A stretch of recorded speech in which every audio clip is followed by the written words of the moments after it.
the top 5 things you can do as a law student to improve your commercial awareness. So our first tip is to start with the basics.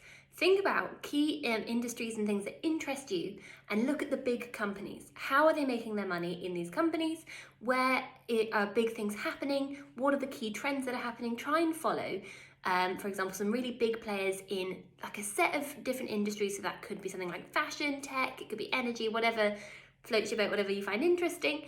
And then just try and track that over a period of time to build a kind of background level of knowledge. So how do you actually track that information? Where would you find it? Well, rather than just aimlessly watching the news and hoping that something about the thing that you want to look at comes up, try and look at some really specialised sources. So rather than drowning in everything, have a look at, for example, BBC Business or the Financial Times' briefing. There are lots of different places where you could find it. You could also have a look on LinkedIn, which can be a really good goldmine for just key legal updates as they happen. Or you could even start listening to some key podcasts that might be really interesting and help you to build that knowledge. Number 3 is make sure you're connecting that news to the law itself. So rather than, for example, just looking at the news and going, okay, that looks interesting in that industry, think about how that news is going to impact the legal industry specifically. So how would that impact clients? Is there going to be a new law that gets released? Is there going to be a regulatory change that happens? Is there going to be a merger potentially? Try and think about how a law firm would be involved in this piece of news.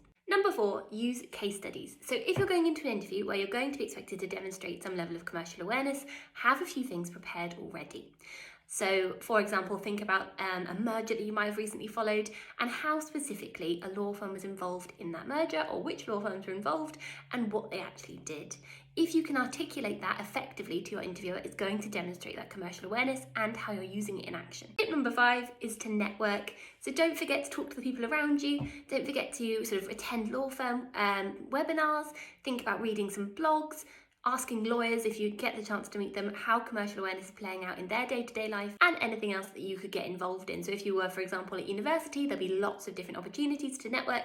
Make sure you're making the most of those. If you're an alumni, there's also lots of opportunities, but there are loads of things that are happening if you're not involved in any current organisation that you can just find online. So just make sure that you're getting involved in that network. And primarily with commercial awareness, it needs to feel like something you're actually interested in. So try and make sure you're following things that you're actually going to want to read about. Otherwise, it's going to be a really boring exercise and people can tell that you're not interested. If you do anything else to boost your commercial awareness, do let us know in the comments below.